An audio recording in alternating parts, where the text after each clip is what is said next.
y que Faraón llevó a cabo un juicio contra ellos, pero Faraón llevó el juicio contra ellos porque así va a ser o porque Joseph lo soñó. Ajá, exactamente así va a ser, pero José tuvo esta visión o esta profecía y pudo interpretar, obviamente que venía de Dios. Ajá,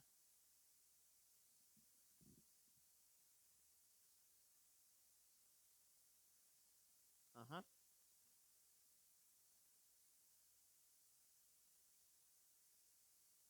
Exactamente, sí, porque a final de cuentas José tenía esta conexión con Dios, ¿no? A final de estar en la cárcel, en todo lo que le pasaba, él de cualquier forma buscaba a Dios, oraba a Dios, agradecía, todavía tenía el respaldo de su papá, su abuelo y bisabuelo que siguieron el camino de Dios y él traía toda esa escuela.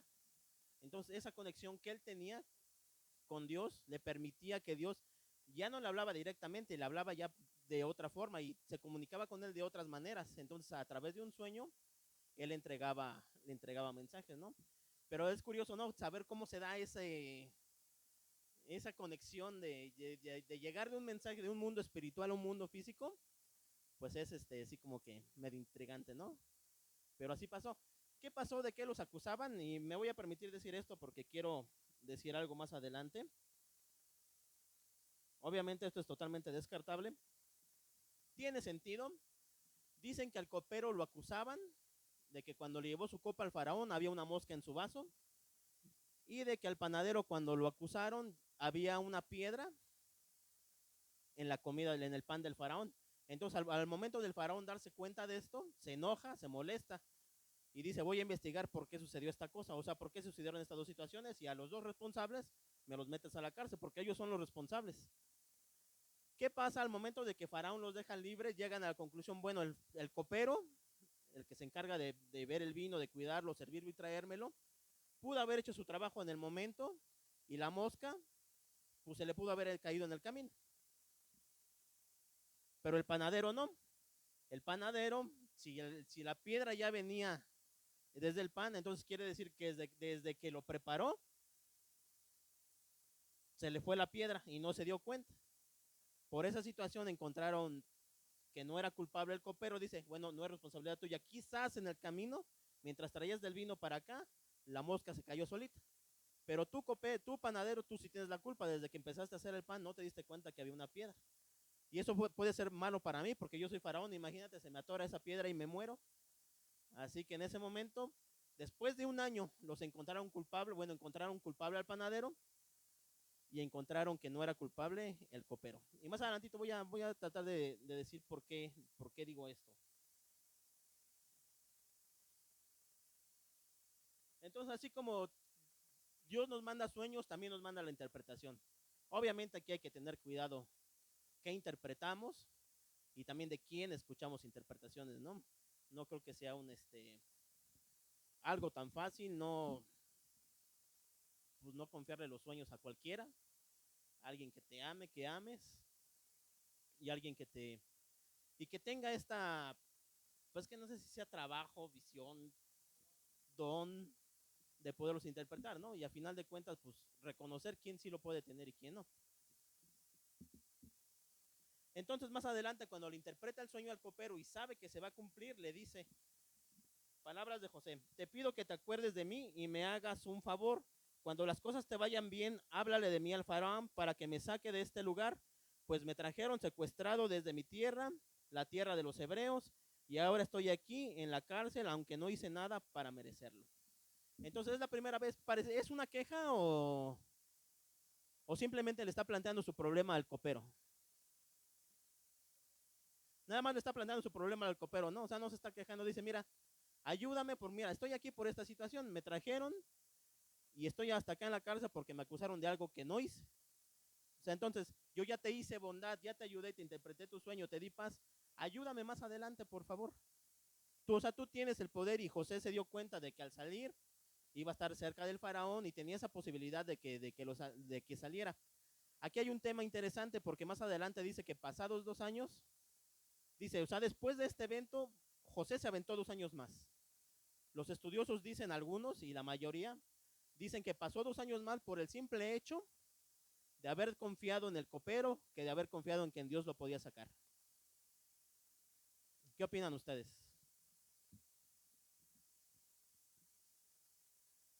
¿Puso su confianza en el copero y no puso su confianza en Dios?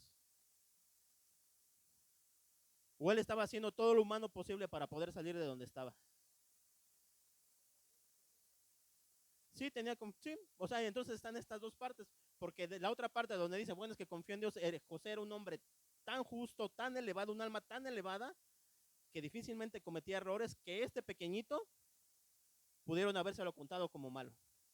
Esa es una parte, y la otra, como dice Jorge, bueno, a final de cuentas, él humanamente intentó todo de su parte para salir de ahí, o sea, seguía confiando en Dios, sí, pero humanamente tenía una oportunidad, también la tenía.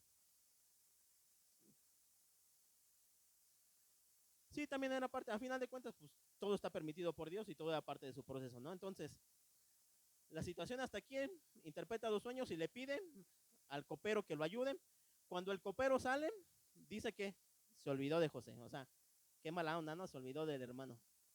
Bueno, pero eso nada más pasaba en aquellos tiempos, ¿no? Ya no sucede.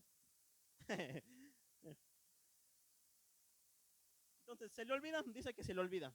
Y hasta ahí llega la historia en esta primera parte. ¿Por qué me quiero detener aquí en esta parte de la historia? Porque más adelante vamos a ver a un José que inmediatamente de un día para otro asciende, de ser un esclavo pasa a ser un gobernador, pasa a ser un virrey, donde ahí después de 22 años, después de 22 años de estar en la cárcel, llegan sus papás y los sueños que le dio Dios se hacen realidad, se cumplen. Pasa esta cuestión donde pues se encuentra con sus hermanos y a pesar de lo que le hicieron, los perdona, le sigue llamando hermanos y se avienta estas palabras, o sea, sí ustedes me mandaron a la cárcel, pero pues todo estaba planeado por Dios, así que pues, eso no tiene nada que ver. O sea, ¿cómo un ser humano puede llegar a ese nivel de decir, mira, lo que me hiciste, no pasa nada? Fue Dios. Tú y yo estamos bien. Es difícil llegar a ese nivel, ¿no? Digo, humanamente yo creo que nos costaría muy, bueno, es un trabajo muy fuerte que hay que hacer y al final, pues José era un alma muy elevada, ¿no? Que comprendía otras situaciones que ahorita vamos a ver. Entonces vamos a ver que José llegó a este punto y me detengo aquí porque va a venir este José millonario, de abundancia, que salva a todo un pueblo y más que todo un pueblo a gran parte de la humanidad porque no había comida en ningún lado más que en Egipto. Y llega hasta esta cuestión donde se reencuentra con sus hermanos y está este reencuentro con su papá y el perdón y todos felices para siempre. Bueno, no para siempre. Venían 400 años de esclavitud. Pero hasta aquí, ¿qué quiero aprender y qué podemos aplicar de esta primera parte? Porque aquí en esta parte se le hablaba que José era exitoso. Entonces, más adelante ya no lo llama exitoso. Podrá ser gobernador, podrá ser millonario, pero exitoso ya no lo llama. Lo llamó exitoso simplemente cuando estaba en la cárcel. Cuando estaba en el peor problema, en la peor necesidad, fue cuando Dios lo llamó que era un hombre exitoso. Más adelante ya no lo llama exitoso. Entonces, tratando de entender esto de cómo nos hablaba, cómo nos habla Dios, porque a su padre, a su abuelo y a su papá, bueno, a su abuelo, bisabuelo y a su papá, Dios les habló directamente. Hay versículos dice, y Dios le dijo a Abraham, y Dios le dijo a Isaac, y Dios le dijo, o sea, existió esta comunicación directa de Dios con ellos. Tal vez si un día Dios viene directamente y se para aquí, te habla y dices, oye, pues tal vez te sea más fácil creer o no sea más fácil creer y seguir adelante. Pero a José, ¿sí, hermana Chávez?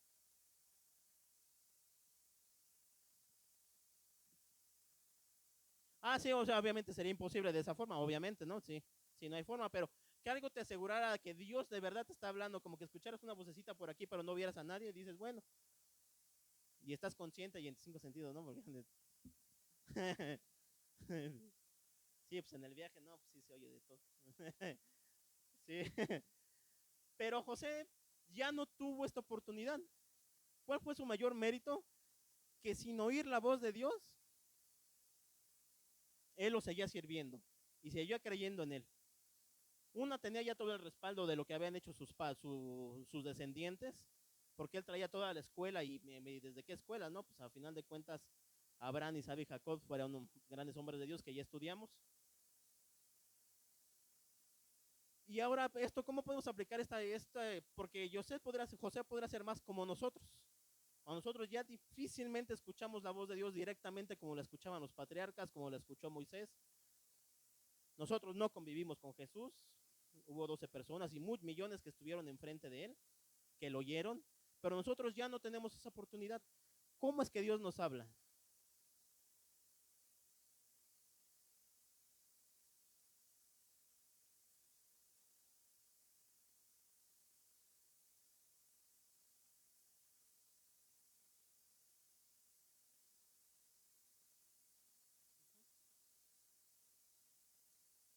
Sí, hay que tener cuidado con lo que escuchamos y a veces hasta no lo creemos porque igual, a veces podría ser que queramos justificar algo y decimos, ay, me lo dijeron en un sueño. O cuando viene alguien, bueno, yo de mi parte, cuando alguien viene y me dice, Dios me dijo, digo, no lo sé. Sí, no dudo que pueda existir eso, por supuesto que no lo dudo, pero en estos tiempos ya es muy difícil, o sea, en estos tiempos los mares ya no se abren en dos. Ya no cae comida del cielo. Algo que, que leí el otro día, o sea, sigue siendo el mismo Dios, lo que leí, de alguna forma tal vez me pueda yo quedar con eso. Dicen, bueno, en aquel tiempo la gente estaba en una inconsciencia tan baja, pero tan baja, que no había conocimiento de Dios, que esa gente necesitaba ver cosas físicas para creer en un Dios. En nuestros días, nosotros, creo que la mayoría de los que estamos aquí, ya no necesitamos ver cosas maravillosas, grandiosas para seguir creyendo en Él, ¿sí? O sea, si no se abre un mar, yo dejo de creer en Dios. Si la oración que hago por sanar a alguien, salvar a alguien, y esa persona no se salva y se muere, dejo de creer en Dios. ¿Sí? Ajá. Sí, aunque no, es que es lo que pasa y es a lo que voy. Pero estas cosas físicas, que se parte el mar, que cae comida del cielo, esas cosas hoy ya no pasan. Pero sin embargo, como dice Jorge, siguen pasando cosas maravillosas, pero aquí el trabajo, ¿cuál es? Que nos tenemos que dar cuenta.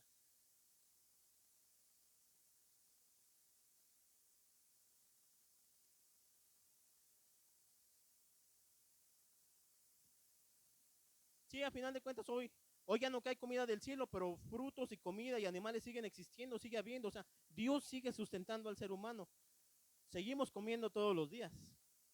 Y no solo, pero no es porque caiga la comida del cielo, sino simplemente la tierra sigue produciendo.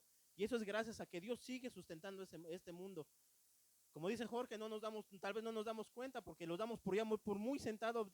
Bueno, pues todos los días hay comida en la casa, voy al restaurante, pago, me sirvo, o sea, lo damos por tan sentado de que siempre va a haber comida, que no nos damos cuenta de ese milagro de que Dios sigue sustentando este mundo. Que por él sigue creciendo las frutas, que por él siguen creciendo las verduras, que por él los animales siguen reproduciéndose, que por él este mundo y él sigue en control de este mundo. Entonces son de las cosas que no nos damos cuenta y y es lo que hacía diferente a José de muchos. José, porque él se daba cuenta de que la presencia de Dios siempre iba con él. ¿Y cómo podemos ver la presencia de Dios en esta historia?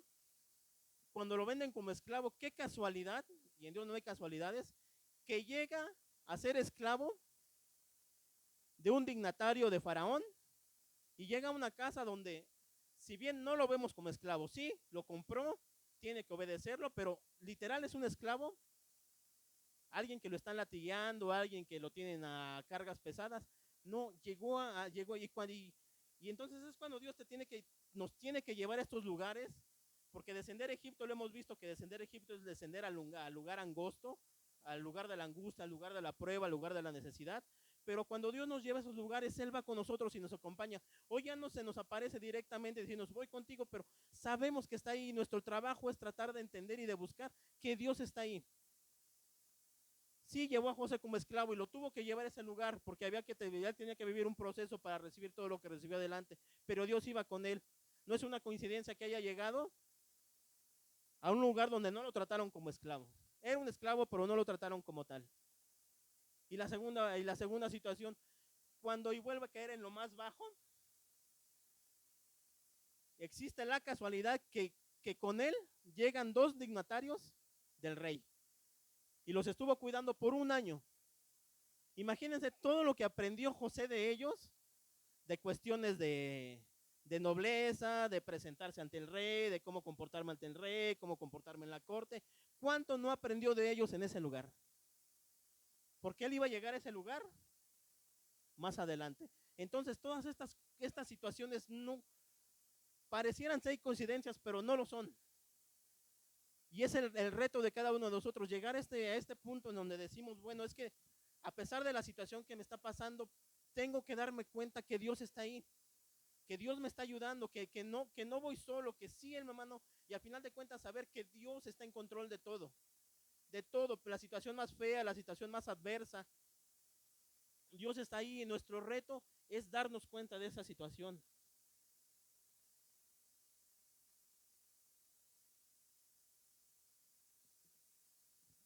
Entonces, el trabajo de nosotros como el de José es, ya no escuchamos tanto la voz de Dios, pero Dios sigue actuando. Y nuestra labor es darnos cuenta de esa situación. Poder entender que, porque una de las preguntas más fuertes del ser humano es, ¿por qué a los seres humanos o a las personas les pasan cosas malas?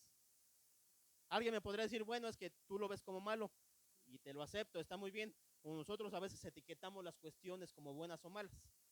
Pero vamos a decir esta parte, ¿por qué a gente le pasan cuestiones adversas?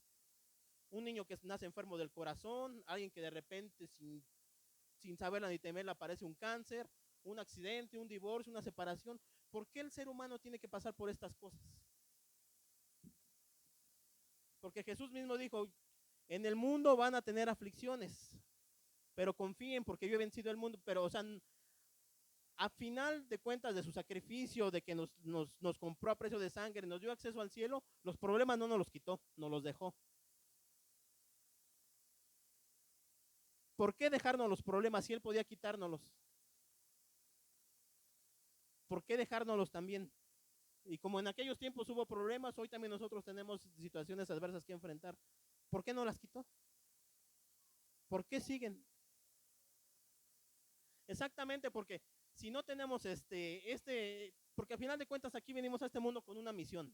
Cada uno de nosotros tenemos una misión en este mundo y estas situaciones adversas nos ayudan a poder encontrar ese camino. Y si en algún momento nos desviamos, Dios nos tiene pero ya no viene, oye, vas mal, por ahí no es. No, sucede algo en donde de alguna forma tú tienes que reaccionar, porque al final de cuentas hay un libre albedrío también. O sea, no es que ¿qué sentido tendrá que Dios nos mande a este mundo y nos diga para acá, para acá, para acá y nos trajera como muñequitos? No había ningún sentido de hacer eso. Y nos da libre albedrío, pero también nos dice, tienes que ir por acá, el camino es por acá, la corrección es por acá. Y nos va poniendo situaciones en las que Dios nos lleva por estos caminos. Entonces, hermanos, tratar de entender de que Dios está en control de este mundo, que al ser humano le pasan cosas adversas, pero entender que Dios es el que está en control de ellas, que Dios mismo es el que las manda, que Dios mismo es el que las permite, pero Él va con nosotros y Él pone las situaciones en las que nosotros podamos salir de esas situaciones y podamos poder trascenderlas, que fue lo que hizo José. Él trascendió todo, llegó como esclavo, no se quejó, se puso a chambear, porque aparte dice, todo lo que hacía, y Dios iba con él, y todo lo que hacía José, le iba bien. O sea, no solamente José se quedó con el, bueno, es que yo tengo la promesa de Dios, y pues aquí me quedo sentado hasta que Dios haga algo. No, José se puso a chambear en lo que lo podían hacer. Y Edgar hace 8 días decía algo bien padre. O sea, no esperas que el Espíritu Santo llegue con una varita mágica y de repente te cambie. Hermanos, eso no va a pasar. Eso no es evangelio, eso no es Biblia. No va a pasar. Entonces, nuestro camino debe ser buscar a Dios, porque si las situaciones ya son difíciles, pensar por qué están siendo así nos complica más las cosas. Entonces, tratar de aceptar, estoy en estas situaciones, ¿qué quiere Dios de mí en esta situación? Y cómo Dios me está ayudando y me está llevando en esta situación para resolver el problema. Porque al final de cuentas, si Dios nos mete en estas situaciones, Él también nos va a sacar de ahí. Y no solo nos va a sacar, Él también va con nosotros. Pero el reto de nosotros como seres humanos es ver que Dios está en esas situaciones. Pedro, ¿pudiste ver a Dios cuando estabas en tu situación de COVID? O sea, tal vez no lo escuchabas, pero viste la mano de Dios.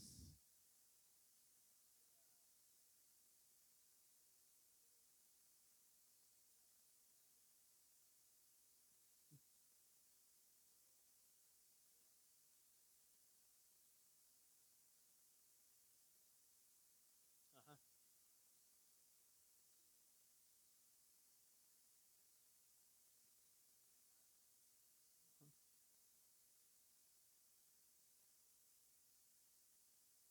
Sí, entonces, ajá, ajá.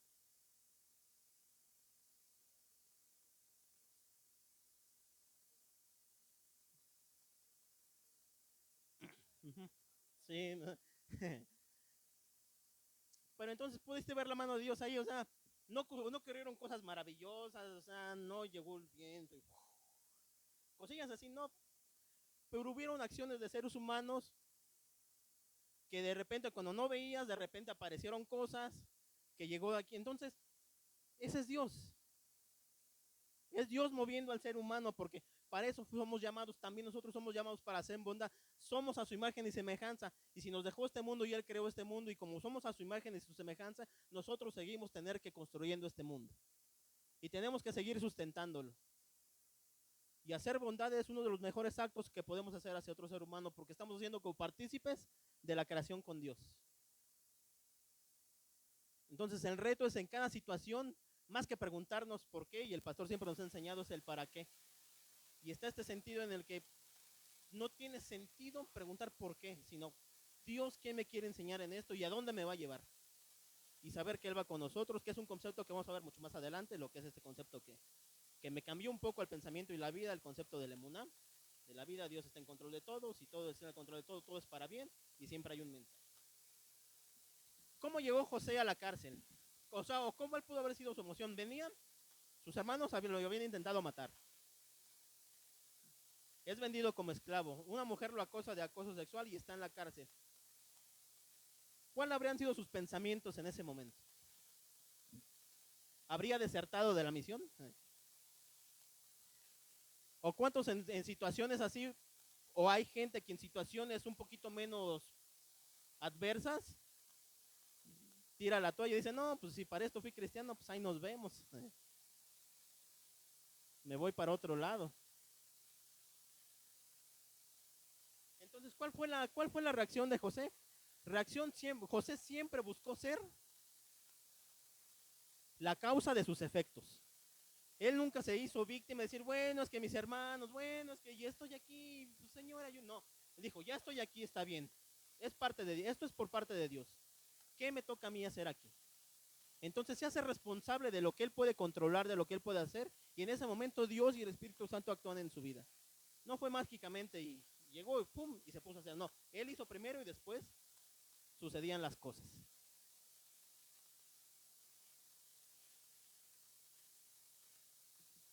Y algo interesante en esta situación, a pesar de sus emociones, de que podía haber estado enojado, rechazando lo que le pasaba, él tenía la empatía, el corazón de hablar con los demás. Dice una frase, cuando los dignatarios tienen este sueño, les pregunta, y aquí es un tema que me gusta un poco compartir ideas con el hermano Carlos, les pregunta, ¿por qué están tristes? ¿Es un juicio de valor? José le pregunta a los dos dignatarios que tuvieron un sueño, y ellos están preocupados porque no encuentran interpretación.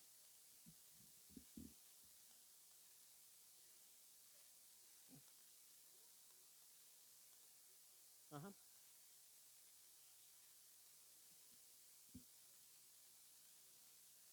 Uh -huh.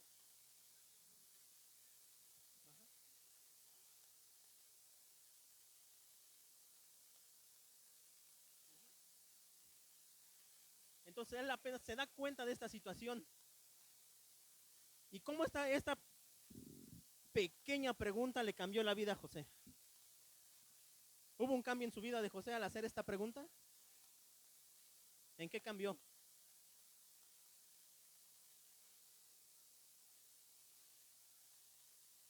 Gracias a esa pregunta, él interpreta un sueño y gracias a ese sueño que interpretó 2 años más adelante, al que le interpretaron el sueño, se acuerda de que había un hombre que interpretaba sueños. Lo mandan llamar, lo sacan de ahí, interpreta 2 sueños más y de ahí en adelante se convierte en el hombre más poderoso de Egipto. Bueno, el segundo, después de Faraón. Que Faraón no hacía nada, ¿no? José era el que hacía toda la chamba.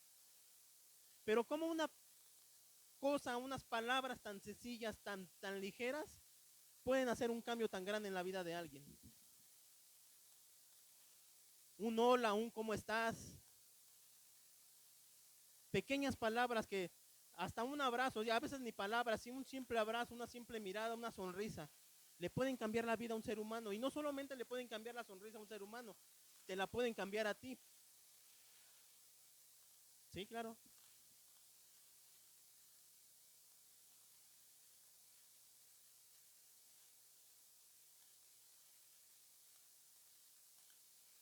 Ajá,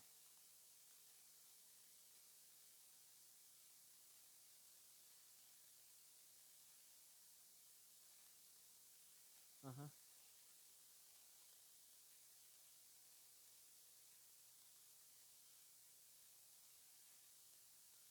entonces son pequeñas palabras, pequeñas acciones que nos cambian el mundo, nos abren puertas. Otras 2 palabras que abren puertas son jale y empuje. ¿No? Perdón, no tenía que decir. Esas también abren puertas, pero el gracias, el cómo estás, el buenos días, son pequeñísimas acciones, pero tienen una repercusión muy grande en la vida de otro ser humano. Y cuando creas esa empatía con otro ser humano, ese ser humano en algún momento de tu vida te puede llegar a ayudar. No sabes cómo. Bueno, es que no me gusta hablar de mí, pero bueno, intentemos hacer esto de, este, de saludar, de ser cortés con los demás, de un hola, un buenos días, un cómo estás, y intentarlo más con la gente que podría ser que estuviera de subordinados hacia nosotros.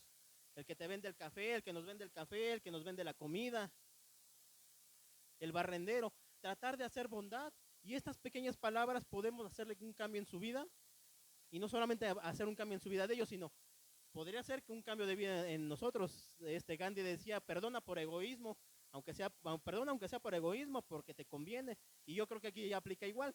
Si saludemos, pues no saludes porque te caiga bien, sino simplemente pues tal vez te convenga saludar.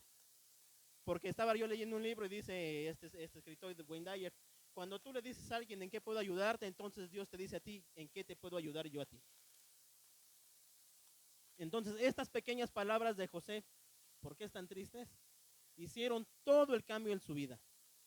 Y en este momento José ya estaba preparado para recibir toda la bendición que le venía a su vida. Después, pero tuvieron que pasar 22 años en la cárcel. ¿Qué se requiere para aguantar 22 años? Paciencia. Demasiada paciencia. Hay veces cosas que nuestros deseos, lo que queremos, no se van a cumplir de un día para otro. Y hay que ser constantes, y hay que orar, y hay que seguir, porque algún día Dios va a actuar. Tal vez no lo hace hoy porque no estamos preparados todavía. Pero seguramente un día Dios va a actuar en nuestras vidas. Entonces, en este lugar, en la cárcel, de ser José, este hombre que se sentía que era el que soñaba y que todos iban a estar al contrario, el que al final sí sucedió, dejó lugar a que Dios actuara en su vida. ¿Qué podemos aprender de esto? Menos de nosotros y más de Dios. Menos de nosotros y más de Dios. Tener a José, esta lección se la llevó, lo tuvieron que llevar a la cárcel. Bueno, tal vez fue un castigo muy extremo, pero nosotros lo que podamos hacer es pues tener el ego bajo control. Y eso nos podrá ayudar a evitar estas situaciones. Cierro con este versículo que me gusta, que Pablo le escribe la carta a los romanos y les dice en Romanos 5, el 3 y el 4, también nos alegramos al enfrentar pruebas y dificultades, porque sabemos que nos ayudan a desarrollar resistencia, y la resistencia desarrolla firmeza de carácter, y el carácter fortalece nuestra esperanza segura de la salvación. Que Dios los bendiga.